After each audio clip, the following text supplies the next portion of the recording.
گھر بھر شادی کی تیاریاں عروج پہ تھی۔ ایسے میں ابھی جلے پیر کی بلی کی طرح ادھر سے ادھر گھوم رہی تھی۔ اسے بس کسی طرح اپنی شادی رکوانی تھی، کیونکہ اسے ارم ہاشمی سے شادی نہیں کرنی تھی۔ اس کا تو آئیڈیل آتش تھا، ترکش ہیرو آتش کیہان۔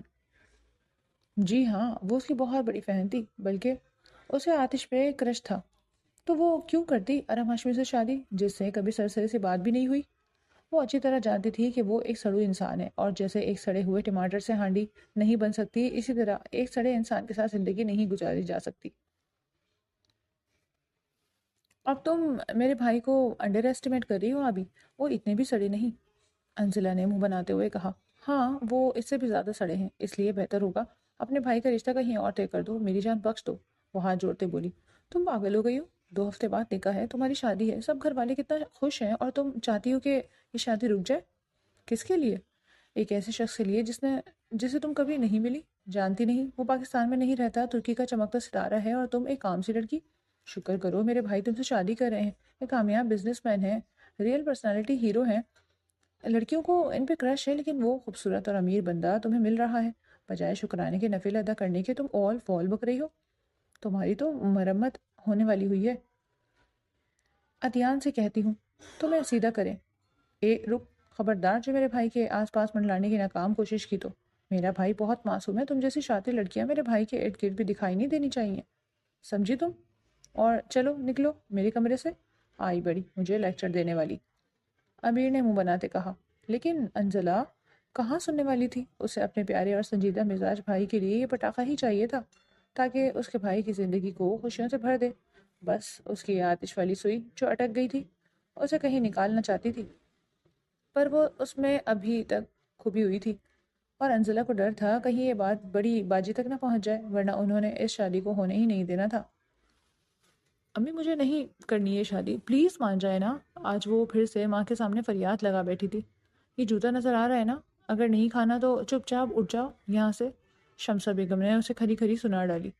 پتہ نہیں کیا نظر آیا آپ کو اس کھڑوس شخص میں، میرے لیے ہی اسے پہلی بار میں فائنل کر دیا۔ بندہ کسی دکان جاتا ہے تو کچھ لینے تو اچھے سے چھان پٹک کر کے سودا خریدتا ہے، میری دفعہ آپ ایک ہی دکان پہ چڑھی ہیں اور سودا لے کر اتر گئی۔ اس کی بے سری مثال پہ شمسہ بیگم نے اپنا جوتا اتار ہی لیا، جبکہ وہ پلک جھپکنے سے پہلے وہاں سے رفو چکر ہوئی۔ اف، اب کیا کروں؟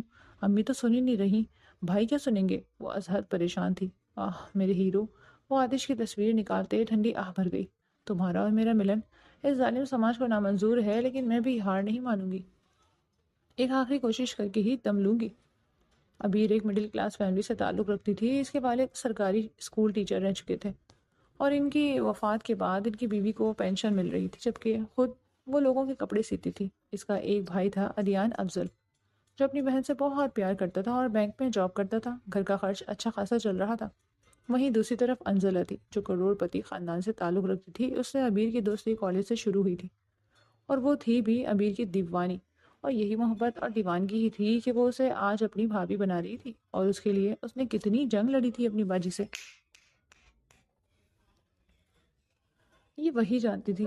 اب اس کے پیچھے اس کی ابیر سے محبت تھی یا کوئی اور مقصد، یہ تو وقت نے طے کرنا تھا۔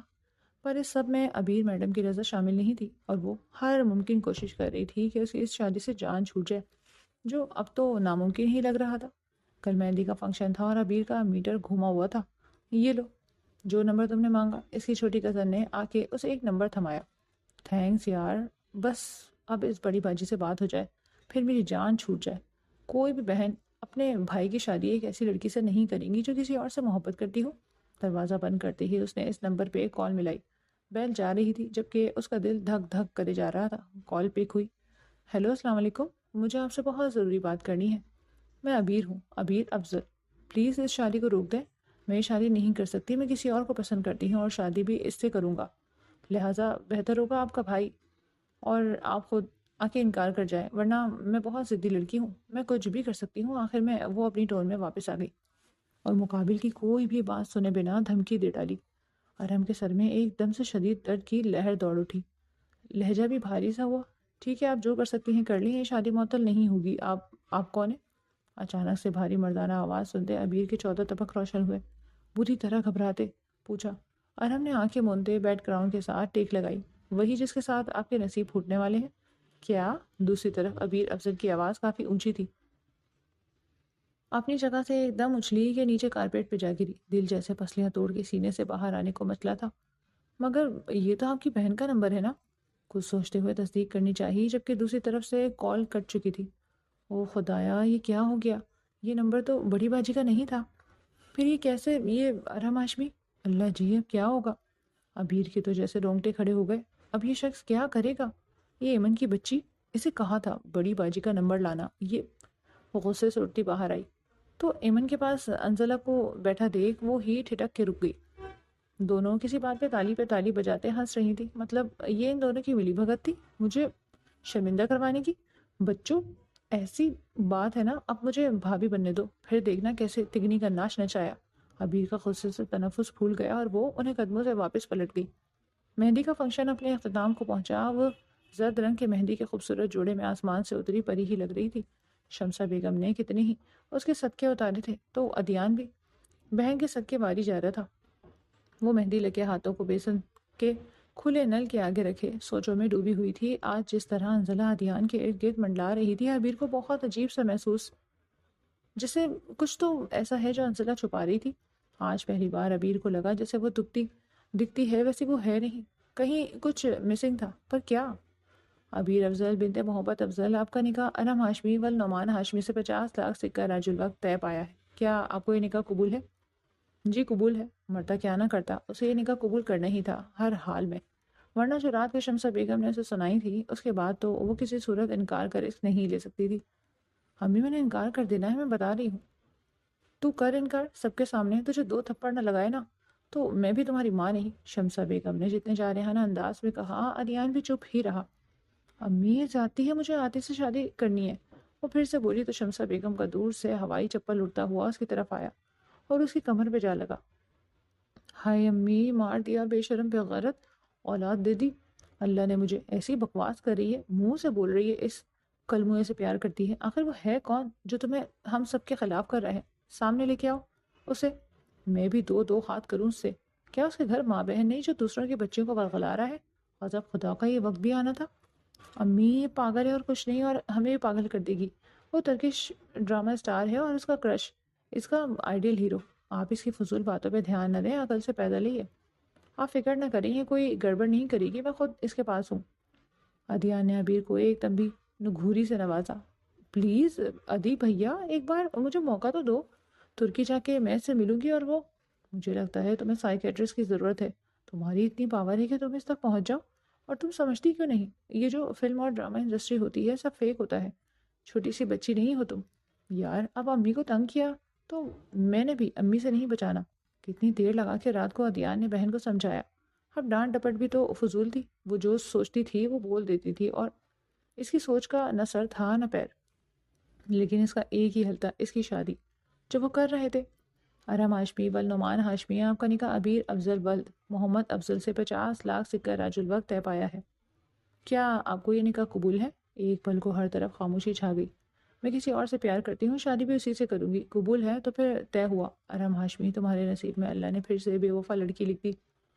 وہی شادی صرف اپنی بڑی باجی اور چھوٹی بہن انزلہ کی وجہ سے کرنے پہ راضی تھا، پر جس لڑکی کو وہ اپنی زندگی میں شامل کر رہا تھا وہ آلریڈی کسی اور کو چاہتی تھی، اور اب اس کے نکاح میں آ گئی۔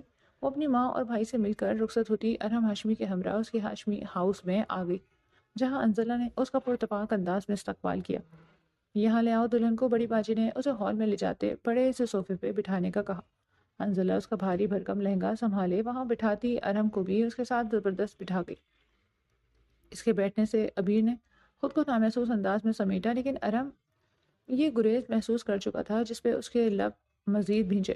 بڑی باجی کی خواہش ہے، ایک دو چھوٹی موٹی رسمیں ہی کی گئی، ان کے ماں باپ تو تھے نہیں۔ بڑی باجی نے اپنی ساری زندگی دونوں بہن بھائی پہ وقف کر دی تھی، اور وہ دونوں بھی باجی کو ماں باپ کی طرح ہی ٹریٹ کرتے تھے، جو اب بڑھاپے کی دہلیز پہ تھے۔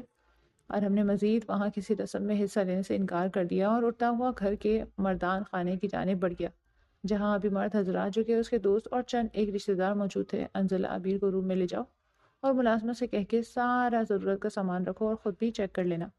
وہ اپنے سر پہ اچھے سے دوپٹہ اوڑھے بولتی اٹھ گئی تھی۔ جی بڑی باجی، انزلہ نے اس بات میں سر ہلاتے ابیر کو ارحم کے روم میں پہنچا دیا۔ اللہ تمہیں ضرور اس کی سزا دے گا انزلہ، تم یاد رکھنا تم نے مجھ سے میری محبت کو چھینا، اللہ تم سے تمہاری محبت چھینے گا۔ عبیر کی بات پہ انزلہ کا رنگ ایک پل کو سفید پڑ گیا۔ تم مجھے بد دعا دے رہی ہو؟ انزلہ کا لہجہ نم ہوا۔ ہاں، تم نے ظلم کیا ہے میرے ساتھ، جانتی بھی ہو میں آتش کو پسند کرتی ہوں، پھر بھی اپنے اس لمبو بھائی کا رشتہ لے آئی۔ وہ ناک منہ چڑھاتے ہوئے بولی، تمہیں وہ سب کچھ بھلا دیں گے، دیکھنا تم، ان کی جاندار پرسنالٹی ابھی تم نے دیکھی نہیں، جب دیکھو گی نا تو آتش کون ہے بھول جاؤ گی۔ انزلہ فخر سے بولی، کچھ بھی کہہ لو لیکن جو آتش ہے وہ کوئی نہیں ہو سکتا۔ ابھی نے ناک سے مکھی اڑائی۔ اللہ میرے بھائی کو صبر عطا کرے۔ انزلہ افسوس سے سرنفی میں ہلاتی باہر نکل گئی، جبکہ ابیر اتنے بڑے شاندار کمرے کو دیکھ کے ایک پل کو مروب ہو گئی۔ لیکن کیا فائدہ ہے شاندار کمرے کا جب بندہ میرے شایان شان نہیں؟ ہائے، میرا تو ارمان ادھورا ہی رہ گیا۔ میرا آتش کہان۔ وہ ٹھنڈی آہ بھرتے اٹھی۔ جیسے ہی وہ اٹھی تبھی دروازہ کھلا اور احرام ہاشمی قمیض شلوار میں اندر داخل ہوا۔ اپنی بلیک شیروانی اتار آیا تھا۔ اسے دیکھ کے ایک پل کو ابیر اپنی آنکھیں اسی پہ ٹکائے چلی گئی۔ بنا پلک جھپکے وہ سامنے کھڑے دلکش مرد کو دیکھے جا رہی تھی جو خوبصورتی کا مکمل مجسمہ تھا۔ یونانی دیوتاؤں جیسا حسن رکھنے والا اس کا شوہر ارحم ہاشمی تھا، کوئی آتش نہیں۔ ابیر کا دل اسے سر سے پیر تک دیکھتے ایک پل کو دھڑکا۔ ارحم اس خوبصورت دوشیزہ کے حسن کا نظر انداز کرتا آگے بڑھ کے اپنی گاڑی اتارتے نظر پھیر گیا۔ تو کسی اور سے پیار کرتی ہو تم؟ اچانک سے ابیر کی سماعت سے ارحم کے الفاظ ٹکرائے۔ آپ کو یاد ہے میری بات؟ وہ دھیرے دھیرے چلتی اس کے پاس آتے کھڑی ہوتی حیرت سے پوچھنے لگی۔ ارحم نے بھویں اچکاتے اس کی جانب دیکھا۔ تم چاہتی ہو کہ بھول جاؤں؟ وہ اب گھڑی اتار کے اس کے مقابل کھڑا ہوا کہ ابیر کو اس کا لمبا قد بری طرح چبھا۔ بندے کو اتنا لمبا قد بھی نہیں ہونا چاہیے دوسرے کو بات کرنے میں مسئلہ ہو۔ وہ زیر لب بڑبڑائی، خاندانی وراثت ہے۔ وہ اس کی بڑبڑاہٹ سن چکا تھا۔ آیا بڑا خود کو آتش سمجھنے والا۔ وہ منہ بنا کے پلٹی کہ ارحم نے اسے کلائی سے تھام لیا۔ کہاں جا رہی ہو؟ اس کے یوں برجستہ کلائی پکڑنے پہ ایک پل کو ابیر گنگ رہ گئی۔ کیا اسے اتنا حق مل گیا کہ وہ اس کی کلائی تھام سکتا ہے؟ میں چینج کرنے اتنا بھاری بھرکم لہنگا ہے، توبہ! وہ اس کے سحر کو خود سے جھٹکتی گہرا سانس بھرتے رخ پھیرے کلائی چھڑاتے بولی، میں نے اجازت دی؟ وہ ماتھے پہ توبل ڈالے اسے گھوری سے نوازتے ہوئے بولا، ایک منٹ، مجھے اب ڈریس چینج کرنے کے لیے آپ کی اجازت لینی پڑے گی۔ صرف اس بات کے لیے نہیں، ہر بات میں تمہیں میری اجازت لینی ہوگی، سمجھی تم؟ وہ آپ کی بار رخ پھیرتا کبٹ کی جانب بڑھ گیا۔ تبھی میں پاکستان لڑکے سے شادی نہیں کرنا چاہتی تھی۔ ہر بات میں اپنی مرضی چلاتے ہیں، یہ نہ کرو، وہ نہ کرو، یہ نہ پہنو، وہ نہ پہنو، یہاں جاؤ، وہاں نہ جاؤ، اف! تو تم کیا کسی کوہ کاف کے شہزادے کا انتظار کر رہی تھی؟ اپنی ریزرو عادت کے برعکس وہ اسے تب کے طنز بھرا جواب دے گیا۔ کوہ کاف سے کیوں؟ ترکی سے آتا؟ بے دہانی میں ابیر کی زبان پھسلی اور اس ایک پل ارحم ہاشمی اپنے کپڑے وہیں ایک طرف پھینکتا اس کی جانب بڑھا۔ ابیر گھبرا کے پیچھے ہٹی۔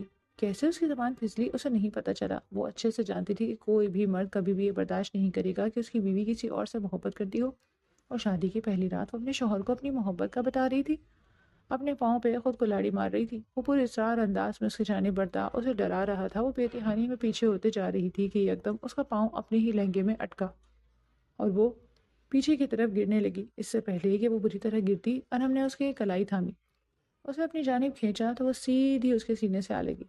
ایک پل کو دونوں کے بیچ گہری خاموشی چھا گئی۔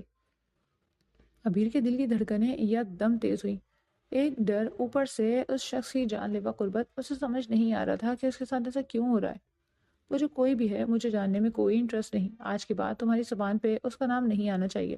اسے میری وارننگ سمجھنا۔ وہ اسے جھٹکے سے چھوڑتا اپنا ڈریس اٹھاتے باتھ روم کی جانب بڑھا۔ اس کے جاتے ہی ابیر نے اپنا کب سے روکا ہوا سانس کا بحال کیا۔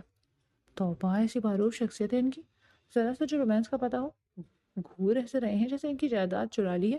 اور ہاں، میرا آتش کیران کتنا پولائٹ سا ہے، اپنی ہیروئن سے کتنے پیار سے بات کرتا ہے، جہاں جاتا ہے اپنی ہیروئن کا ہاتھ پکڑتا ہے، کیا ہی نزاکت ہے اس میں۔ بولتے بولتے اس کے دماغ میں ارحم کے الفاظ گونجے تو زبان دانتوں تلے چھپا لی، کہیں وہ سن ہی نہ لے۔ جبکہ ارحم شاور کے نیچے کھڑا اپنا کھولتا غصہ کم کرنے کی کوشش کر رہا تھا۔ وہ کسی ترکش لڑکے کے عشق میں گرفتار تھی۔ اس نے گلاس ڈور پہ زور سے مارا۔ مجھے جس سے عشق ہے وہ تم نہیں، اس لیے آئندہ مت آنا میرے راستے میں۔ میں نہیں، تم آئی تھی میرے پیچھے، اور آج تم مجھے یہ سب سنا رہی ہو؟ Just go to hell! Arham نے اسے خود سے پرے جھٹکا تو اس کی آنکھیں بھیگ گئی۔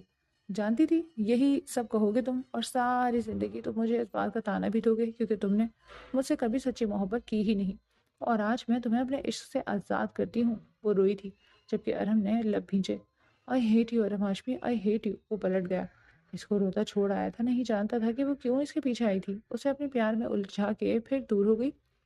ہاں، آج ارم نے اس سے اس شخص کے بارے میں پوچھا تھا جو اس کے ساتھ دیکھا گیا، اور ندا نے اسے اپنا فیانسی بتایا۔ وہیں ارم کی محبت کا مینار ڈھہ گیا۔ ایک طرف اس سے محبت کے دعوے اور دوسری طرف کسی اور سے رشتہ بنا رہی تھی۔ ندا نے آج وہ بھی خلاصہ کر دیا کہ وہ اس کے ساتھ جسٹ ٹائم پاس کر رہی تھی۔ ارم شاور لے کے جیسے ہی باہر نکلا تو وہ روم میں کہیں نہیں تھی۔ یہ کہاں چلی گئی؟ ٹاول سے بال خشک کرتا وہ ادھر ادھر دیکھتا آگے بڑھنے لگا کہ اسے ڈریسنگ روم سے کھٹ پھٹ کی آواز سنائی دی۔ تو وہ بے ارادہ ہی اس طرف بڑھا جہاں وہ اپنی چوڑیاں اتار کے رکھتی، اب اپنا گلوبن اتار رہی تھی جو اس کے بالوں میں اٹک گیا تھا، اور وہ اس سے لڑ رہی تھی۔ اوف یار، اتر جا، میرا دل بند ہو جانا ہے، وہ گہرا سانس بھرتے بولی۔ ایک تو یہ پاکستانی بیوٹیشین بالوں کا گھونسلہ بنا دیا ہے، بھلا ایسے کون تیار کرتا ہے؟ سارے میرے ریشمی بالوں کی لک خراب کر دی، وہ ساتھ ساتھ اونچی آواز میں بولے بھی جا رہی تھی۔ اس کی باتیں سنتا وہ سر نفی میں ہلاتا واپس پلٹنے لگا کہ ایک دم عبیر نے چیخ ماری۔ وہ ماتھے پہ بل ڈالے اس کے پاس چلایا۔ کیوں چیخ رہی ہو؟ اسے اپنے پاس آ کر بولتے دیکھ عبیر ایک دم سوچ لی۔ اللہ اللہ، کتنی ڈراؤنی آواز ہے آپ کی، ڈرا کے رکھ دیا مجھے۔ وہ اپنے حسن سے بے نیاز اپنی ٹون میں ارم کو بولتی پھر سے اس ہار کے ساتھ لڑائی کرنے لگی۔ آپ ایسے ہی دیکھے جا رہے ہیں، ہیلپ ہی کر دیں مجھے غریب کی، وہ معصوم سا چہرہ بناتے بولی تو ارم اس کے گلے سے اس ہار کو نکالنے میں اس کی مدد کرنے لگا۔ اف، آرام سے کھینچ کھینچ پڑ رہی ہے، میرے بال ٹوٹ جائیں گے۔ چپ کر کے کھڑی رہو، کس نے کہا تھا یہ گھونسلہ بناؤ؟ دیکھا، آپ کو بھی یہ گھونسلہ لگ رہا ہے نا؟ میں نے امی سے کہا بھی تھا میں نے اس پینڈو لڑکی سے تیار نہیں ہونا، لیکن امی بھی نا، نہیں ابھی اسی سے تیار ہو، خاندان کی بچی ہے، ہم اس کے کام آ جائیں گے۔ دیکھیں تو بیج بھی ٹھیک سے نہیں بنائی، نہ جانے کتنا فضول کاسمیٹک رکھا تھا۔ وہ ساتھ میں نان سٹاپ شروع ہو چکی تھی جبکہ ارم اس کے گلے سے وہ گلوبن اتارتا ایک طرف رکھ گیا۔ اس کا گلا لال ہو رہا تھا اور گلوبن کے نشان بھی دکھائی دے رہے تھے۔ اب وہ نولا کا ہار اتار رہی تھی، اس کے ہوش شبہ روپ سے نظریں چراتا وہ اپنے قدم خاموشی سے باہر لے جانے لگا۔ سنیں، اس کی آواز نے ارم کے قدموں کو زنجیر سے باندھا، یہ میرے بال کھولنے میں بھی مدد کر دیں پلیز، ڈریس بھی چینج کروا دوں؟ وہ تب کے بولا، زیادہ فری ہونے کی ضرورت نہیں ہے، خود کرو اپنا سب کام۔ وہ اسے غصے سے لتاڑتا باہر نکل گیا۔ یہی فرق ہے آپ پاکستانیوں اور ترکیوں میں، وہ اپنی شریک حیات کو پلکوں پہ بٹھاتے ہیں، اور یہاں جسے دیکھو روب جماتا ہے، چاہے وہ پھر شاہ ہو، خان ہو یا ملک، یا بٹ ہو یا جٹ ہو یا ہاشمی۔ اپنی زبان کو کنٹرول کر لو۔ وہ جو اونچی اونچی آواز میں اپنے خیالات کا اظہار کرتے ہوئے باہر آئی، اور ہم کی غصیلی آواز سنتے ایک دم بریک لگی۔ اور میں نے منع کیا ہے نا کہ میرے سامنے کسی ترکش کا نام نہیں لینا، تو پھر وہی فضول حرکتیں کر رہی ہو۔ میں نے صرف ترکی بولا ہے، آتش کا نام نہیں لیا۔ ایک منٹ، اب یہ کون ہے؟ وہ غصے سے اپنی جگہ سے کھڑا ہوا۔ واٹ؟ لائک سیریسلی آپ نہیں جانتے آتش کون ہے؟ وہ انہیں پھیلائے ہوئے حیرت سے اس سے پوچھنے لگی۔ نہیں، میں نے ایسا کوئی بھی نام ہسٹری کی بک میں نہیں پڑھا، بھول جا۔ نہ اس نے پاکستان بنایا تھا جس کا نام ہسٹری کی بک میں آپ پڑھتے، وہ تنک کے بولی۔ تو اف، اپنا موبائل دکھائیں۔ وہ اس سے موبائل لیتے وہاں آتشی ویڈیوز نکال کے اسے دکھانے لگی۔ یہ ہے وہ ہینڈسم ترکش ہیرو، ایپس دیکھیں اس کے، اور مسلز بھی کتنے پھولے ہوئے ہیں، اور یہ جو کیئر اور لو کرتا ہے اپنی ہیروئن سے، اوف کیا ہی بتاؤں، پرفیکٹ بنتا ہے یہ میرا کرش۔ اگر آپ سے شادی نہ ہوئی ہوتی نا، میں نے نا اسی سے شادی کرنی تھی، وہ افسوس سے سرنفی میں جھٹکتے بولے جا رہی تھی، جبکہ ارم اس پاگل نمونے کو دیکھے جا رہا تھا جو اس کے نصیب میں آیا تھا۔ اب ارم کو اپنے الفاظ پہ سوچ کے جھرجھری آ رہی تھی کہ نصیب اس لڑکی کے پھوٹے تھے یا اس کے اپنے۔ مجھے اس طرح کے میسج کیوں سینڈ کر رہی ہو؟ ادیان نے انزلہ کے ڈھیروں میسج کے جواب میں بلاخر ایک میسج کر دیا۔ آپ کی شرط پوری کر دی میں نے، اب آپ اپنا وعدہ پورا کریں۔ اس کا اگلا میسج پڑھتے ہیں ادیان نے اپنے لب بھیجے۔ تم جانتی ہو یہ بہت مشکل ہے، تمہارے گھر والے کبھی راضی نہیں ہوں گے، یہ میرا مسئلہ نہیں ہے، آپ نے حل کرنا ہے، میں نے اپنا ٹاسک پورا کر دیا ہے، اب آپ کی باری ہے، آپ کو اپنا وعدہ ہر حال میں پورا کرنا ہوگا۔ اس کے اتنے لمبے چوڑے میسج پہ ادیان نے اپنا ماتھا مسلا، اور اگر میں یہ کہوں کہ میں کسی اور سے پیار کرتا ہوں اور شادی اسی سے کرنا چاہتا ہوں تو؟ میسج سینڈ کرتے ہی اس نے اپنے لب کا ایک کونا دانتوں تلے دبا لیا۔ اس کی لائف میں کوئی بھی نہیں تھی، لیکن وہ نہ جانے کیوں انزلہ کو آزما رہا تھا۔ کچھ پل خاموشی چھا گئی۔ میسج تو سین ہو گیا لیکن اس نے جواب نہیں دیا، اور پھر تھوڑی دیر میں اس کا میسج آ گیا، اور ایسی بات ہے تو پھر میں آپ کو اپنے جنازے میں شرکت کی دعوت دیتی ہوں۔ اس کے میسج پہ ادیان کا دل ڈوب کے ابھرا۔ میں مذاق کر رہا تھا پاگل، فوراً سے سینڈ کیا، لیکن میں سیریس ہوں ادیان، میں نے آپ سے سچا پیار کیا ہے، اس پیار کے لیے میں نے آپ کی شرط پوری کی ہے، پوری ایمانداری سے، اب آپ اپنے وعدے سے مکر نہیں سکتے۔ ٹھیک ہے، امی کو بھیجوں گا تمہارے گھر، دیکھ لو تمہارے بھائی اور بڑی باجی نہ مانے تو۔ وہ اب دل کا ڈر زبان پہ لے آیا تھا، مان جائیں گے جب میں اسٹینڈ لوں گی، اب قدم تو اٹھائیں مقابل۔ اب وہ بہت خوش تھی، اس کے دل کی مراد پوری ہونے جا رہی تھی۔ وہ ادیان کو پسند کرتی تھی اور ادیان سے شادی کرنا چاہتی تھی۔ یہی وجہ تھی کہ جب اس نے ادیان سے اپنی محبت کا اظہار کیا تو ادیان نے اس کو ٹالنے کے لیے شرط رکھ دی کہ اپنے بھائی کی شادی میری بہن سے کرا دو تو میں تم سے شادی کر لوں گا۔ انزلہ اس بات پہ سیریس ہو گئی، اس نے پھر ٹیڑھی چوٹی کا زور لگا کے شادی کروا دی، اور اب وہ ادیان کو پانا چاہتی تھی، لیکن اس کی قسمت میں ادیان تھا یا نہیں یہ تو وقت نے ثابت کرنا تھا۔ صبح ہوئی تو حرم کی آنکھ الارم کے شور سے کھلی۔ صبح فجر ادا کر کے وہ جاگنگ پہ گیا تھا۔ واپسی پہ اس کے سر کا شدید درد ایک بار پھر سے چھڑ گیا۔ وہ درد اسے اکثر ہوتا تھا، درد کی شدت سخت تھی، اس لیے وہ جلدی گھر آ گیا اور اپنی میڈیسن لیتا وہ بستر پہ ڈھیر ہوتا سو گیا۔ اس نے نہیں دھیان دیا کہ ابیر کہاں ہے، کمرے میں ہے یا نہیں۔ اس کے سر میں جیسے گھنٹیاں بج رہی تھیں۔ اب اس الارم کی وجہ سے اس کی آنکھ کھل گئی جو اس کے دماغ پہ ہتھوڑے برسا رہا تھا۔ غصے سے ہاتھ مارتے اس نے الارم کو دور پھینکا۔ آؤچ! ایک نسوانی چیخ پہ ارم کی آنکھ فوراً کھلی۔ سامنے ہی وہ پاؤں لیے نیچے بیٹھی آنسو بہا رہی تھی۔ وہ الارم پیس اس کے پیر میں زور سے لگا۔ اس کا لال پاؤں دیکھ وہ فوراً سے اٹھتا اس کے پاس چلا آیا۔ تم ٹھیک ہو؟ وہ اس کے لال ہوتے پاؤں کو دیکھتا فکر مندی سے بولا۔ یس، بہت مزہ آ رہا ہے، آپ کو بھی مزہ کرنا ہے؟ وہ درد برداشت کرتے طنز کرنے لگی۔ ارحم بنا اس کی بات کا جواب دیے اسے اپنی باہوں میں بھرتے بستر سے لے آیا۔ وہ اسے اس طرح اٹھا لے گا ابیر کو کیا خبر تھی؟ اسے بستر پہ لٹاتے وہ اب اس کا پاؤں ہاتھوں میں لیے دیکھ رہا تھا۔ وہ پلیز رہنے دے، میں خود دیکھ لوں گی۔ وہ اپنا پاؤں پیچھے ہٹاتے ہوئے بولی۔ نہ جانے کیوں اسے اچھا نہیں لگا کہ ارحم اس کا پاؤں پکڑے، جبکہ وہ اس کی بات انسنی کرتا فرسٹ ایڈ باکس نکال لایا اور اسے آئنٹمنٹ لگانے لگا۔ تھوڑی دیر میں آرام آ جائے گا۔ ویسے یہ الارم کس نے رکھا تھا؟ وہ میں نے، بڑی باجی نے کہا تھا ناشتے کے لیے دونوں اکٹھے آؤ۔ مجھے بھوک لگی تھی، دو بار آپ کو آواز دے کے جگانے کی کوشش کی پر آپ تو سن ہی نہیں رہے تھے، تو مجھے یہ الارم رکھنا پڑا۔ وہ صاف گوئی سے بولی۔ آئندہ یہ حرکت مت کرنا، وہ اسے سختی سے وارن کر رہا تھا کیونکہ اس الارم سے اس کا سر درد ایک بار پھر سے شروع ہو گیا تھا اور اپنی اس تکلیف کے بارے میں وہ کسی سے کچھ نہیں کہتا۔ اسے کسی کی ہمدردی نہیں چاہیے تھی۔ وہ خاموشی سے اٹھ کے باتھ روم کی جانب بڑھ گیا، جبکہ ابیر خاموشی سے اسے دیکھتی دراز میں سے وہ میڈیسن نکال کے دیکھنے لگی جو اس نے صبح لی تھی۔ کچھ تو تھا جو یہ چھپا رہے ہیں۔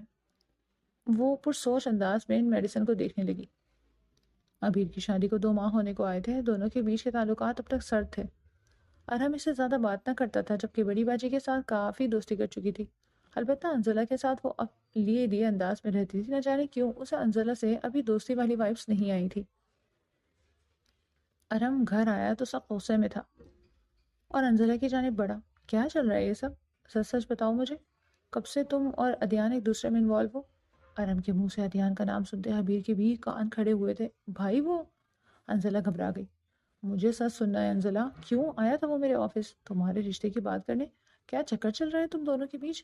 ایک منٹ، آپ کیا بات کر رہے ہیں؟ میرے بھائی ایسے نہیں ہیں۔ ابیر نے ارحم کو بات کرتے ٹوکا تو وہ غصہ ضبط کرتے اسے دیکھنے لگا۔ دوبارہ بیچ میں مت بولنا، وہ بہت سختی سے اسے وارن کیا تو وہ ایک پل کو اس کی غصیلی نگاہیں دیکھتی سہم گئی۔ انزلہ، بھائی ہم ایک دوسرے کو پسند کرتے ہیں اور شادی۔ انزلہ نے سر جھکائے اقرار کیا تھا۔ جھوٹ، یہ جھوٹ بول رہی ہے، میرے بھائی سے پسند نہیں کرتے، یہ جھوٹی ہے۔ اسی لیے کوئی چال چلی ہوگی۔ وہ جارحانہ انداز میں آگے بڑھی کہ ارحم نے اسے کلائی سے تھاما، واپس مڑا۔ ایک کی آنکھوں میں سختی اور وارننگ تھی تو دوسرے کی آنکھوں میں آنسو اور بے یقینی۔ میں آخری بار کہہ رہا ہوں، بیچ میں مت بولنا، اس معاملے سے دور رہو۔ کیسے؟ وہ بھائی ہے میرے اور یہ الزام لگا رہی ہے۔ الزام ہے یہ؟ ارحم چلایا کہ وہ دونوں ہی سہم گئی۔ بڑی باجی بھی پاس کھڑی انہیں دیکھ رہی تھی لیکن بالکل خاموش تھی۔ تمہارا بھائی خود میرے آفس چل کے آیا ہے کہ اسے انزلہ سے شادی کرنی ہے۔ وہ آج گھر رشتہ بھجوائے گا کس حق سے؟ کیوں بھیجے گا وہ رشتہ؟ کیوں دوں میں اسے اپنی بہن؟ حیثیت کیا ہے اس کی جو میری بہن کا رشتہ مانگ رہا ہے؟ ارحم کی توپوں کا رخ ابیر کی جانب مڑ چکا تھا اور اس کی یہ خیالات سنتے تو وہ دنگ ہی رہ گئی۔ اگر میرے بھائی کی کوئی حیثیت نہیں ہے تو اس کی بہن کو کیوں بیاہ کے لے کر آئے ہیں؟ وہ کرب سے اپنے آنسو اپنے اندر اتارتے پوچھ رہی تھی۔ غلطی ہو گئی، میری زندگی کی سب سے بڑی غلطی۔ وہ بھی غصے سے پھنکارا۔ ارحم کام ڈاؤن، کیا ہو گیا ہے؟ بڑی باجی نے اس کا بازو تھاما۔ کیا کام ڈاؤن؟ یہ دونوں بہن بھائی اتنی بڑی سازش رچائیں گے؟ اس نے میری بہن سے شادی کرنے کے لیے اپنی بہن کو پلیٹ میں سجا کے مجھے دے دیا تاکہ میں اپنی بہن کا نکاح اس سے کر دوں۔ اچانک سے حرم کے سر میں درد کی شدید لہر اٹھی، جبکہ اس کی باتیں سنتے آج ابیر کا جی چاہا سب ختم کر دے۔ کون سی سازش، کیسی سازش؟ وہ اس کے الزامات پہ گنگ تھی۔ ایسے کوئی بات نہیں، تم پرسکون ہو جاؤ، میں سمجھاتی ہوں انزلہ کو، کچھ بھی تمہاری مرضی کے خلاف نہیں ہوگا۔ مرضی؟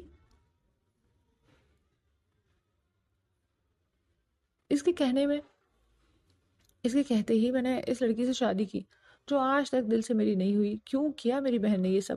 کیا وہ بھی ان کی سازش کا حصہ تھی؟ ارحم نے سر تھامے کرب سے کہا۔ ابیر نے ایک دکھتی نگاہ انزلہ پہ ڈالی جس کی وجہ سے یہ سب میس کریٹ ہو رہا تھا۔ ارحم کی بات پہ بڑی باجی نے غصے کی نگاہ سے ابیر کو دیکھا۔ انہیں ارحم کی یہ بات چبھی تھی کہ وہ لڑکی دل سے ان کے بھائی کے ساتھ نہیں تھی۔ نہ جانے اور کتنے راز سامنے آنے ہیں۔ وہ وہیں ارحم کے پاس بیٹھتی دکھ سے بولی، جبکہ ارحم مزید سوال کیے بنا اپنے روم کی جانب بڑھ گیا۔ اس کے سر کا درد اس قدر شدت اختیار کر گیا تھا کہ وہ مزید وہاں نہیں رک سکتا تھا۔ بہت افسوس ہے مجھے تم دونوں پہ انزلہ، کم از کم تمہیں اگر ادیان پسند تھا تو مجھے بتانا چاہیے تھا نا۔ اور ابیر، شادی کو 2 ماہ ہو گئے ہیں، کیا اب تک تمہیں اپنے اور ارحم کے بیچ کے رشتے کو سمجھنے میں وقت لگ رہا ہے؟ کس قدر ٹوٹ گیا ہے وہ؟ تم دونوں مزید اسے توڑ دو، ختم کر دو اور خوش ہو جاؤ۔ وہ ان دونوں سے ناراضی کا اظہار کرتی اپنے روم کی جانب بڑھ گئی۔ ابیر نے آنسو بہاتی انزلہ کو دیکھا۔ کچھ بھی ہو جائے انزلہ، تم جتنی مرضی چالیں چل لو، میں تمہیں اپنے بھائی کی زندگی میں شامل نہیں ہونے دوں گی، تمہیں تمہارے مقصد میں کبھی کامیاب نہیں ہونے دوں گی، یاد رکھنا۔ وہ مڑ گئی۔ میری شادی اگر ادیان سے نہ ہوئی تو گھر تمہارا بھی نہیں بسر رہے گا، یاد رکھنا۔ وہ اسے دھمکی دیتی اپنے کمرے میں بھاگ گئی۔ ابیر خود پہ کنٹرول کرتی روم میں آئی۔ اسے ارحم سے ہر بات کلیئر کرنی تھی، لیکن روم میں آتے وہ اسے ایک طرف کارپیٹ پہ نیچے بیٹھا دکھائی دیا، اپنا سر تھامے وہ آنکھیں نیچے شدید اضطراب میں تھا۔ ارحم، وہ اس کی حالت دیکھتی ہی سب کچھ بھلا کے اس کے پاس آ بیٹھی۔ یہاں سے جاؤ ابھی۔ وہ بنا آنکھیں کھولے بولا، آپ کی طبیعت نہیں ٹھیک، پلیز اٹھیں نیچے سے۔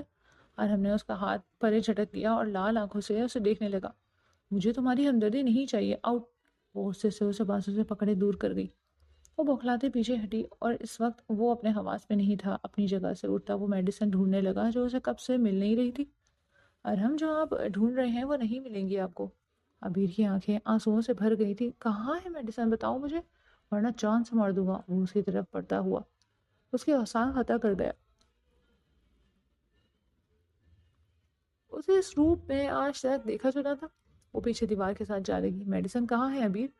اس کو ڈر سے آنکھیں میچ سے دیکھ وہ اپنا آپ تھوڑا نرم کر گیا۔ ابیر نے دھیرے سے آنکھیں کھولی اور سر نفی میں ہلایا کہ نہیں بتائے گی۔ ارحم نے دانت پہ دانت جماتے آنکھیں بند کر کے کھولی۔ تم چاہتی ہو کہ میں مر جاؤں؟ اللہ نہ کرے۔ وہ ڈر کے اس کے لبوں پہ انگلی رکھ گئی۔ ایسا مت کہیں ارحم۔ وہ روتے ہوئے اس کا چہرہ تھام گئی۔ نہ جانے کیوں اس وقت وہ شخص اسے دنیا کے سب مردوں سے اچھا لگ رہا تھا۔ مجھے میڈیسن چاہیے ابیر، وہ خود پہ ضبط کرتے بولا، جبکہ دماغ کی نسیں پھٹنے کے قریب تھی۔ آپ کی میڈیسن میں ہوں، میرے ہوتے آپ کو کوئی میڈیسن نہیں ملے گی۔ وہ اس کو پیار سے کہتے اوپر ہوتے اس کے ماتھے پہ لب رکھنے کی کوشش کرنے لگی، پر اس کا قد اچھا خاصا لمبا تھا۔ لیکن ارحم نے اس کی مشکل آسان کر دی۔ اس کی کمر میں ہاتھ ڈالے، اسے اوپر کی طرف کرتے اپنے مقابل لایا۔ ابیر نے اس کے ماتھے پہ پیار سے لب رکھے تو ارحم کی تڑپتے دل کو جیسے سکون نصیب ہوا۔ وہ آنکھیں میچے اس لمس کو محسوس کرتا دل میں اتار رہا تھا۔ وہ باری باری اس کی دونوں آنکھوں پہ لب رکھتی اسے پرسکون کر رہی تھی۔ ہمدردی ہو رہی ہے مریض سے؟ وہ پھر سے تلخ ہوا تو ابیر اسے گریبان سے پکڑ کر جھٹکا دے گئی۔ آپ کو میرے لمس میں ہمدردی کا عنصر محسوس ہو رہا ہے؟ وہ بھی سوال پہ سوال کر گئی۔ پھر کیوں آ رہی ہو قریب؟ وہ ایک ہاتھ اس کے بالوں میں الجھاتا لال آنکھوں سے پوچھنے لگا تھا۔ کیوں نہیں آ سکتی؟ شوہر ہے آپ، میرے حق ہے میرا۔ وہ بھی اسی کی ٹون میں جواب دیتی اسے پرسکون کرنے کی کوشش کر رہی تھی۔ یہ 2 ماہ بعد یاد آیا ہے؟ اس ترکیش کا بھوت اتر گیا تمہارے دماغ سے؟ اس کی بات پہ ابیر کے لبوں نے مسکان کو چھوا۔ وہ تو کرش ہے میرا۔ ابیر اسے چھیڑنے لگے۔ وہ جیلس ہو رہا تھا اور ابیر کو مزہ آ رہا تھا۔ اس وقت دونوں ہی ایک دوسرے میں گم، سب کچھ بھولے، بس اپنی اپنی ذات کو کھولے جا رہے تھے۔ زبان کاٹ دوں گا اگر دوبارہ اس کا نام لیا تو۔ اس کی نرم گرفت ایک دم سخت ہوئی تو ابیر سہم گئی۔ دونوں کی آنکھوں میں محبت کی طلب جاگ رہی تھی جسے مٹانے کے لیے آج وہ ایک دوسرے کے قریب آ گئے، اتنا قریب کہ وہ ایک ہو گئے۔ سب برباد ہو گیا۔ آپ نے یہ کیسے وعدہ پورا کیا دیان؟ کیوں گئے بھائی کے آفس؟ کون سی قصے کہانیاں سنائی ہیں؟ ایسا کچھ نہیں ہے، میں نے ان سے ہمارے رشتے کی ہی بات کی اور اجازت مانگی ہے۔ کہا ہے کہ امی کو رشتے کے لیے لے آؤ، کیونکہ میں نہیں چاہتا کہ امی کو ڈائریکٹ لے کے آتا اور نہ نہ کی صورت میں ان کی بے عزتی ہو، اس لیے پہلے اجازت لی۔ ادیان نے اپنا مدعا بیان کیا۔ تو انزلہ چپ سی ہو گئی۔ کچھ دیر بعد اس کی آواز گونجی، پر بھائی غصہ تھے، انہیں دیکھ کے نہیں لگ رہا وہ مانیں گے۔ اس کی بات پہ عدیان کے ماتھے پہ پل پڑے۔ ریزن؟ اس کا ایک لفظی جواب۔ سوال انزلہ کو اتھا گہرائیوں میں ڈبو گیا۔ آپ کی مالی حیثیت؟ وہ لڑکھڑاتے لہجے میں بولی۔ انزلہ، آج کے بعد مجھے کال مت کرنا۔ جس دن میری مالی حیثیت تمہارے بھائی کے برابر ہوگی میں خود آؤں گا۔ اس دن اللہ حافظ اپنی بات کرتا وہ کال کاٹ گیا، اور انزلہ کو لگا اس کی لائف لائن کاٹ گیا ہو۔ وہ دل کے درد سے دوہری پڑی تھی۔ اس کے اپنے بھائی نے اس سے اس کی خوشی چھین لی تھی۔ وہ تڑپی، آنسو ٹوٹ کے گالوں پہ گرتے جا رہے تھے۔ کاش وہ سمجھ سکتی کہ کوئی بھی تعلق رب کی رضا کے بنا نہیں بنتا۔ اسے عدیان سے عشق تھا تو وہ اپنی چالیں چلنے کے بجائے اسے رب سے مانگ لیتی۔ وہ اس کے نصیب میں ہوتا تو رب اسے ملا دیتا، کیونکہ رب معجزے بھی کرتا ہے۔ پر وہ اپنی پلاننگ کرتی رہی، جبکہ اوپر بیٹھا سب کا رب وہ اپنی پلاننگ کر رہا ہے، کیونکہ جوڑے تو آسمانوں پہ بنتے ہیں۔ صبح معمول کے مطابق آنکھ کھلی تو عبیر کا سر اس کے کندھے پہ تھا۔ سادہ اور صاف دل لڑکی نے کل خود کو اپنے شوہر کے سپرد کر ہی دیا۔ وہ یک ٹک اسے دیکھے جا رہا تھا جو بے سد اس کے سینے سے لگی گہری نیند میں تھی۔ ارہم نے اس کی جانب کروٹ لیتے اسے اپنے حصار میں لیا تو وہ کسمساتے آنکھیں وا کر گئی۔ ارہم کی مسکراتی نظریں خود پہ محسوس کرتی وہ جھٹ سے اپنا چہرہ جھکائے اس کے سینے میں چھپ گئی۔ تو ارہم نے مسکراتے اس کی حرکت کو دل کی شدت سے محسوس کیا۔ آبی، وہ اسے پیار سے پکار رہا تھا، جبکہ وہ اس کی نظروں کی تاپ نہیں لا پا رہی تھی۔ یہ نکاح کی تاثیر ہی تھی کہ آج وہ ایک ہو گئے تھے۔ اس کی بولتی آنکھوں میں عبیر ایک پل کو بھی نہیں دیکھ پا رہی تھی۔ آبی، ادھر دیکھو میری بات۔ ابھی وہ مزید بولتا کہ دروازہ زور زور سے بجا۔ وہ دونوں ہی چونکے۔ ارہم نے اٹھتے پاس پڑی اپنی شرٹ پہنی اور فوراً دروازے کی جانب بڑھا۔ سامنے ہی بڑی باجی کھڑی تھی، ان کے چہرے پہ ہوائیاں اڑی ہوئی تھی۔ کیا ہوا باجی، سب ٹھیک ہے؟ وہ انزلہ دروازہ نہیں کھول رہی، بڑی باجی رو دینے کو ہوئی۔ ان کی بات مکمل ہونے سے پہلے وہ انزلہ کے روم کی طرف بھاگا اور دروازہ بجایا، لیکن جواب نہ دارد۔ ابیر بھی گھبرائی سی ادھر آ گئی۔ دروازے کو زوردار طریقے سے کندھوں پہ مارتے وہ دروازہ کھول گیا۔ سامنے وہ زمین پہ گری پڑی تھی، اس کے ہاتھ میں ایک بوتل تھی۔ ارہم وہیں اپنی جگہ پہ گر گیا۔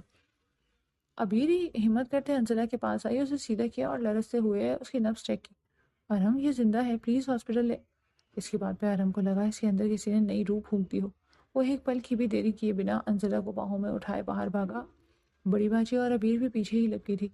اس وقت وہ ہاسپٹل کے کوریڈور میں کھڑے بے چینی سے ایک دوسرے سے نظریں چرائے انزلہ کی زندگی کی دعائیں مانگ رہے تھے۔ وہ لڑکی محبت میں اس حد تک چلی جائے گی، کسی کو کیا اندازہ تھا؟ تبھی ابیر کے موبائل پہ اس کی امی کی کال آنے لگی۔ وہ ریسیو کرتے ایک طرف ہو گئی۔ کیا کہہ رہی ہیں امی؟ کہاں چلے گئے بھائی؟ شمسہ بیگم کی بات سنتے وہ پھر سے پریشان ہوئی۔ عدیان صبح صبح ہی گھر سے چلا گیا تھا اپنا بیگ لے کے۔ جاتے ہوئے ماں سے مل کے گیا، لیکن بتایا نہیں کہ کہاں جا رہا ہے۔ وہ بہت زیادہ پریشانی میں ابیر کو کال کر کے بتا رہی تھی۔ اچھا آپ فکر نہ کریں، میں دیکھتی ہوں۔ وہ کال بند کرتی گہرا سانس بھر گئی۔ سارے نمونے ہمارے پاس ہی ہیں، اچھا پیار کرتے ہو تو سامنے آ کے ایکسیپٹ کرو کہ ہاں کرتے ہیں۔ ایک ادھر ہاسپٹل کے بستر پہ ہے تو دوسرا منظر سے بھاگ رہا ہے، بھلا ہی کیسا پیار ہے؟ وہ لب بھیج گئی۔ دور کھڑے ارہم کو دیکھا جو اس وقت بڑی باجی کو تسلیاں دے رہا تھا۔ غلطی تو اس بندی کی بھی ہے، کل کتنے جارحانہ انداز میں بات کرتے ہیں، انزلہ کا دل توڑا۔ اب رو رہے ہیں جیسے سب سے زیادہ یہی پیار کرتے ہیں۔ اگر کرتے ہوتے تو اسے اس کی خوشی دے دیتے جس کے لیے اس نے۔ سوچتے سوچتے وہ ایک دم سر جھکا گئی۔ ہاں، وہ جان گئی تھی انزلہ نے عدیان کو پانے کے لیے اس کی شادی اپنے بھائی ارہم سے کروا دی۔ وہ اس بات سے غصہ تھی، اس لیے انزلہ سے واپس پہلے کی طرح بات نہیں کرتی تھی۔ اگر وہ سیدھے طریقے سے اپنی محبت کو حاصل کرتی تو شاید ابیر اس کی مدد بھی کر دیتی، پر اس نے اپنے فائدے کے لیے اسے استعمال کیا۔ اس بات کو وہ چاہ کے بھی نہیں بھلا پا رہی تھی۔ ڈاکٹر نے اطلاع دی کہ انزلہ اب خطرے سے باہر ہے، لیکن ابھی کسی کو ملنے کی اجازت نہیں دی گئی۔ ابھی ارہم کے پاس آتے کھڑی ہوتی ہے، اسے دیکھنے لگی۔ کیا ہوا؟ اس کے چہرے پہ اضطرابی کیفیت دیکھتا وہ پوچھ بیٹھا۔ عدیان بھائی، کیا ہوا اسے؟ اب مزید وہ کوئی بری خبر سننے کو تیار نہ تھی۔ گھر چھوڑ کے چلے گئے ہیں؟ کہاں؟ کچھ پتہ نہیں، امی بہت رو رہی تھی، کال کرو اسے۔ ارہم کے کہنے پہ وہ عدیان کو کال لگانے لگی، پھر ارہم کو دیکھا، نمبر بند ہے۔ دونوں ہی چپ ہوتے ایک دوسرے کو دیکھنے لگے۔ اب تو بس وقت کا انتظار کرنا تھا، کیونکہ دونوں ہی اب خود کو بے بس محسوس کر رہے تھے۔ شام تک وہ انزلہ کو گھر لے آئے تھے، ابیر نے اس کا بہت خیال رکھا، پر وہ بالکل چپ سی ہو گئی تھی۔ ارہم نے ایک دو سے 1 سے 2 دفعہ اس سے بات کرنے کی کوشش کی لیکن اس نے بات نہ کی۔ وہ دل برداشتہ ہوتا دوبارہ اس کی جانب نہ گیا، البتہ ہر طرح سے اس کا خیال رکھتا تھا۔ رات دیر گئے، ابھی روم میں واپس آئی تو وہ ابھی تک جاگ رہا تھا۔ ارہم، مجھے صبح مما کے پاس چھوڑ آئیں گے؟ ان کی طبیعت بہت خراب ہے اور اکیلی ہیں بہت۔ وہ ارہم کے پاس بیٹھے افسردگی سے نم لہجے میں بولی، تو مما کو یہیں لے آؤ۔ ارہم کو اس سے دوری برداشت نہیں تھی، یہ کہہ نہ سکا لیکن بات دوسرے رخ پلٹ دی۔ ارہم، مما کبھی نہیں آئیں گی اور نہ میں چاہوں گی کہ وہ یہاں آئیں۔ ہماری حیثیت میں اچھی طرح پتہ ہے، بھلے ہم مڈل کلاس ہیں لیکن انا اور خودداری کوٹ کوٹ کے نس نس میں بھری ہے۔ ارہم اسے دیکھتا رہ گیا، وہ اس کی بات کو اب تک نہیں بولی تھی۔ ہاں ایسا ہی تو ہوتا ہے، کہنے والا کہہ کے بھول جاتا ہے جبکہ سننے والے کو ہمیشہ یاد رہ جاتا ہے۔ میری پرانی باتوں کو ابھی تک دل سے لگا کے بیٹھی ہو۔ اس کا ہاتھ تھامے پاس بیٹھ گیا۔ بات پرانی ہو یا نہیں، بات کی اہمیت، اس کا وجود دوسرے کی زندگی میں کیا معنی رکھتا ہے، یہ زیادہ اہم ہے۔ ہم آپ کی طرح امیر نہیں لیکن یقین مانیں کبھی کسی کے آگے ہاتھ نہیں پھیلائے، نہ جانے کیوں۔ ابیر کی آنکھوں میں آنسو بھر آئے۔ ارہم نے اسے اپنے سینے سے لگاتے اس کے بالوں پہ لب رکھے۔ آئی ایم سوری، اس دن غصے میں نہ جانے کیا کیا بول گیا، مجھے ایسا نہیں کہنا چاہیے تھا۔ وہ مغرور اکڑو مرد ایک مڈل کلاس لڑکی سے معافی مانگ رہا تھا۔ ابیر اسے دیکھے گئی، اور اگر میں یہ کہوں کہ انسان غصے میں ہی سچ کہتا ہے تو، لیکن معافی تو ہوش و حواس میں مانگ رہا تھا نا، تو کیا درگزر نہیں کر سکتی؟ ابیر ارہم ہاشمی، وہ اس کا سر اپنے سینے پہ رکھتے اس کے بالوں میں انگلیاں چلاتا محبت سے بولا، آپ بھائی کو ڈھونڈ دیں اور انزلہ اور اس کی۔ رات بہت ہو گئی ہے ابیر، سو جاؤ۔ وہ ریموٹ سے لائٹس ڈم کرتا تکیے پر سر گرا گیا، جبکہ وہ اس کی گردن میں منہ چھپائے سسکی۔ ارہم اس کے رونے سے بے چین ہوا۔ ابیر رونا بند کرو، وہ اسے ہلکے سے ڈپٹ گیا۔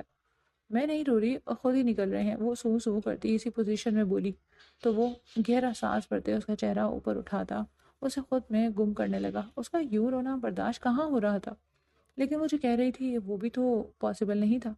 ابھی 2 دن ماں کے گھر رہ کے آئی، ان کی طبیعت اب کافی حد تک بہتر تھی۔ اسے شمسہ بیگم نے زبردستی واپس بھیجا کہ وہ اپنا گھر بسائے، باقی ادیان کو تو وہ معاف کرنے والی نہ تھی۔ تو 6 ماہ ہو گئے تھے اس طرح انہیں چھوڑ کے چلا گیا تھا۔ کیا ہوا، کیوں چپ ہو؟ واپسی پہ اس کی خاموشی کو نوٹ کرتے ارہم نے ایک نظر اسے دیکھا۔ ارہم، امی کو دیکھ کے دل دکھتا ہے، پتہ نہیں کیوں۔ ادیان بھائی نے فرار کا راستہ اپنا لیا۔ اس کی باتوں میں موسٹلی باتیں ادیان اور انزلہ کی ہی ہوتی تھی۔ اب تو وہ بھول کے بھی اس طرح کے شیروں کا نام نہیں لیتی تھی جسے وہ اسے جانتی ہی نہ ہو۔ آئس کریم کھاؤ گی؟ وہ بات پلٹ گیا۔ کھلا دیں؟ وہ بھی ریلیکس ہوتی ہے اس کی جانب مڑی۔ ارہم گاڑی سے اترتے آئس کریم پارلر چلا گیا، جبکہ وہ پھر سے سوچوں میں گم سامنے سڑک پہ دیکھنے لگی کہ اچانک اس کی نگاہ ایک بچے پہ جا ٹھہری جو ماں کا ہاتھ چھوڑتا سڑک کے بیچ آ گیا۔ ابیر نے 1 منٹ کی دیر کیے بنا بھاگتے اس بچے کو بچانا چاہا کہ اس کی ماں نے اس کا ہاتھ تھامے پیچھے کھینچ لیا، پر ابیر بے دہانی میں بالکل سڑک کے بیچ پہنچ گئی۔ اس سے پہلے کہ دوسری طرف سے آتی گاڑی اسے ہٹ کرتی، ارہم نے اس کی کمر میں ہاتھ ڈالے اسے اپنی طرف کھینچتے سینے سے لگایا۔ ایک پل کو دونوں ہی سانسیں تھمی تھی، جیسے سب کچھ کھو دینے والے تھے۔ ابیر ہاشمی، ہوش میں ہو تم؟ کیا کرنے لگی تھی؟ وہ غصے میں پہلی بار اسے پورے نام سے پکار رہا تھا۔ ارہم، وہ بچہ، ابیر نے سامنے کی جانب اشارہ کرتے کہا جبکہ ارہم اسے ہی دیکھ رہا تھا۔ ارسلم، وہ ارہم خاموشی سے اسے اپنے ساتھ لگائے گاڑی کی جانب بڑھا، جبکہ ارہم نے سامنے دیکھنا ضروری نہ سمجھا، اور وہ عورت حسرت سے بیٹے کا ہاتھ ہمیں ارہم کو ہی دیکھ رہی تھی۔ وہ کوئی اور نہیں، ندا ہی تھی، جس نے ارہم کو دھوکہ دے کے اس سے بھی زیادہ امیر لڑکے سے شادی کی تھی، جو اس سے وقت گزار کے بچہ پیدا کر کے طلاق دے چکا تھا۔ آج وہ 2 سالہ بچے کے ساتھ ماں کے گھر بیٹھی تھی اور چھوٹی سی جاب کرتے زندگی کا گزر بسر کر رہی تھی۔ ایسے میں ارہم کو دیکھتے وہ بھی کسی اور لڑکی کے ساتھ، اور جس طرح ارہم اس کی پرواہ کرتے اسے اپنے ساتھ لگاتے لے گیا تھا، ندا کے دل میں ایک ٹھیس سی اٹھی۔ ارہم پلیز سنیں نا میری بات، میرا قصور نہیں ہے، وہ بچہ اچانک سڑک کے بیچ آ گیا۔ ابیر کب سے اسے منا رہی تھی لیکن وہ سن ہی نہیں رہا تھا۔ اب تو وہ باقاعدہ رونے لگی تھی، وہ اسے خاموش کی مار دے رہا تھا۔ ارہم، وہ روحان سی ہوئی، ابیر تم مجھے مار دینا چاہتی ہو؟ تمہیں میری سانسیں چلتی اچھی نہیں لگ رہی، بھول گئی تم پریگننٹ ہو؟ اگر میں باہر نہ آتا، تمہیں یا ہمارے ہونے والے بچے کو کچھ ہو جاتا تو؟ وہ لب نیچے بولا۔ وہ 2 منتھ پریگننٹ تھی، اور جب سے گھر میں سب کو پتہ چلا تھا سبھی اس کا خیال رکھتے تھے۔ ارہم کا تو بس نہیں چلتا تھا اسے اپنی آنکھوں کے سامنے سے کہیں جانے ہی نہ دے، پر آج اس نے جو کیا اپنی اور ہونے والے بچے کی جان کو خطرے میں ڈالا۔ ارہم کسی صورت اسے بخشنے والا نہیں تھا۔ I am sorry, please last time معاف کر دیں۔ سب بے اختیاری ہوا، سچ میں میں نے جان بوجھ کے نہیں کیا۔ وہ اس کے پاس بیٹھتی اس کے بازو کو تھامے بولی۔ وہ کافی دیر سے رو رہی تھی۔ اب ارحم مزید اسے ناراض نہ رہ سکا۔ وعدہ کرو آئندہ کبھی بھی بے احتیاطی نہیں کرو گی۔ نہیں کروں گی۔ اس کا بازو اوپر اٹھاتی وہ اس کے سینے پہ سر رکھ گئی جو اس کی پرسکون جگہ تھی۔ ارحم نے اس کے گرد باہوں کا حصار مضبوط کیا اور اس کے ماتھے پہ لب رکھے۔ تم نہیں جانتی ابھی میں کتنا ڈر گیا تھا۔ مجھے لگا میری زندگی مجھ سے دور چلی گئی ہے۔ پلیز آئندہ ایسا مت کرنا۔ تم نہیں جانتی تم میرے لیے کیا ہو۔ I never live without you. وہ اس کی ناک کے ساتھ ناک رب کرتا جذب کے عالم میں بولا تو وہ شرما کے اس کے سینے میں سمٹی۔ آج 2 سال بعد وہ واپس لوٹا تھا۔ ارحم اور عبیر کے بیٹے کی برتھ ڈے ہے۔ اسی عید ہاشمی ہاؤس آیا تھا اور اس کی والدہ بھی یہی تھی۔ سب مہمانوں کے بیچ آتا وہ سبھی کو دنگ کر گیا۔ ادھی بھائی، عبیر نے ادیان کو دیکھتے زیر لب دہرایا۔ انزلہ جس کا رخ احد ہاشمی کی جانب تھا پلٹ کے آنے والے کو دیکھا تو سانس ہی رک گئی۔ وہ اپنی پوری آن بان شان کے ساتھ آج پورے 2 سال بعد ان کے سامنے کھڑا تھا۔ ویلکم نہیں کرو گے؟ وہ ایک گال سے مسکرایا تھا۔ سبھی نے کھا جانے والی نظروں سے اسے گھورا۔ امی، میں نے جب آپ کو تنگ کیا تو آپ نے مجھے جوتا مارا تھا، آپ کو نہیں لگتا؟ آج پھر ضرورت ہے؟ وہ ماں کے کان میں گھستی بولی تو انہوں نے بیٹی کو گھورا۔ وہ تو گھر میں مارا تھا، یہاں سب کے سامنے کیسے مارتی؟ ادیان مسکراتا ہوا ماں کے پاس پہنچا اور جھک کے ان کے پیروں سے ان کا جوتا اتارتا وہ مسکرایا۔ آج بھی آپ کا وہی ایمان ہے، وہی ادیان ہے، مارنا چاہیں تو مار سکتی ہیں۔ اس کی بات پہ وہ رو دی اور ادیان نے انہیں بھیج کے گلے سے لگایا۔ ساتھ کھڑی عبیر نے منہ پھیر لیا جبکہ وہ آگے بڑھتے آہت کو انزلہ کے ہاتھوں سے لیتا اپنے سینے سے لگا گیا۔ تم پہ چلا گیا ہے میرا بھانجا، وہ آہت کو پیار کرتا دھیرے سے انزلہ کے ہاتھ میں بولا۔ انزلہ نے اسے پاس ایک نظر دیکھا اور رخ پھیر لیا۔ وہ دھیرے دھیرے چلتا ارحم کے پاس آیا۔ مجھے آپ کی بہن سے نکاح کرنا ہے، آج ابھی اسی وقت، اور یقیناً آپ کو اب میری حیثیت سے کوئی اعتراض نہیں ہوگا۔ ہاں، وہ کامیاب ہو کے لوٹا تھا۔ ارحم نے اس کے کندھے پہ ہاتھ رکھتے مسکرا کے سر اس بات میں ہلایا۔ آپ سب کے لیے یہ بہت بڑا سرپرائز ہے کہ ادیان آج سب کے بیچ، جبکہ ادیان ہمیشہ میری آنکھوں کے سامنے رہا ہے، آج یہ کامیاب ہو کے لوٹا ہے تو صرف میری بات کو ہٹانے کے لیے۔ لیکن سچ تو یہ ہے کہ مجھے جلد ہی اپنی غلطی کا احساس ہو گیا تھا۔ ادیان، میری بات آج بھی وہی ہے۔ تم پہلے والی حیثیت میں بھی آتے تو انزلہ کا رشتہ تمہیں ہی دیتا۔ اس کی بات سنتے انزلہ اور عبیر نے ایک دوسرے کا چہرہ دیکھا۔ مطلب 2 سال سے وہ اس اذیت میں جی رہے تھے کہ ادیان کہیں چلا گیا ہے، جبکہ سامنے کھڑا شخص ارحم ہاشمی ان کو چونا لگاتا رہا۔ لیکن وہ یہ نہیں جانتی تھی کہ اس سب میں شمسہ بیگم بھی شامل تھی۔ مجھے نہیں کرنا ان سے نکاح، انہیں کہہ دے جہاں سے آئے ہیں وہیں واپس چلے جائیں۔ انزلہ غصہ ضبط کرتے کرتے کہتی گارڈن ایریا سے اندر کی جانب بڑھ گئی۔ ادیان نے مدد طلب نظروں سے بہن کو دیکھا جو اپنے میاں جان کو غصے سے گھورتی اپنے کمرے کی جانب بڑھ گئی۔ دونوں ہی ایک دوسرے کو دیکھتے مسکرا دیے تھے۔ بیویوں کو منانا دنیا کا سب سے مشکل ترین کام ہوتا ہے، سوچ سمجھ کے اس شادی کے لڈو کھانا۔ ارحم اسے دھیرے سے کہتا خود بھی مسکرا دیا۔ کچھ ہی دیر میں شمسہ بیگم کی ثالثی کردار نے انزلہ کو ادیان سے نکاح کے لیے منا لیا۔ نکاح مبارک ہو جان۔ ادیان نے دھیرے سے اس کا ہاتھ تھاما۔ وہ جو اس سے لڑنے کو تیار بیٹھی تھی، اس کی آنکھوں میں اپنے لیے چھپی محبت دیکھتی سب بھلا گئی۔ اس کا جسم ہولے ہولے کانپنے لگا۔ اللہ نے اسے اسی صبر کا پھل دے دیا تھا جب تک وہ محبت کے پیچھے بھاگتی رہی اور محبت اس سے دور بھاگتی رہی، اور جب اللہ کی رضا میں راضی ہوئی تو محبت خود چل کے اس کے پاس آئی۔ تہجد کی دعاؤں میں اس کی واپسی کی دعا کرنے والی آج اس سے کہیں منہ موڑ لیتی۔ ادیان نے اسے اپنے سینے سے لگایا تو وہ آنکھیں میچ گئی۔ بات مت کریں مجھ سے، چیٹر۔ کتنی بار روئی، کتنی بار بولا آپ سے ادیان بھائی کو ڈھونڈ دے، لیکن نہیں، ان کے غائب ہونے کے پیچھے ہی آپ تھے۔ وہ ارحم کو آڑے ہاتھوں لیے بولی۔ سوری چلے گا یا سزا دو گی؟ وہ اس کے کمر میں ہاتھ ڈالے پوچھ رہا تھا۔ سخت سزا دوں گی، وہ اس کے کالر کو دبوچے جارحانہ انداز میں بولی۔ ابھی وہ اس کو دسترس میں لیتا کہ احد ہاشمی نے گلا پھاڑ کے روتے انہیں اپنی جانب متوجہ کیا تو دونوں کی بیک وقت نگاہ اس بیچاری پہ ٹھہری۔ بہنا کو مس کر رہا ہے؟ ارحم کی بات پہ عبیر نے اسے گھورا تو وہ مسکرا دیا۔ عبیر بھی آج سرخرو ہوئی تھی انزلہ اور ادیان کو ملا کے۔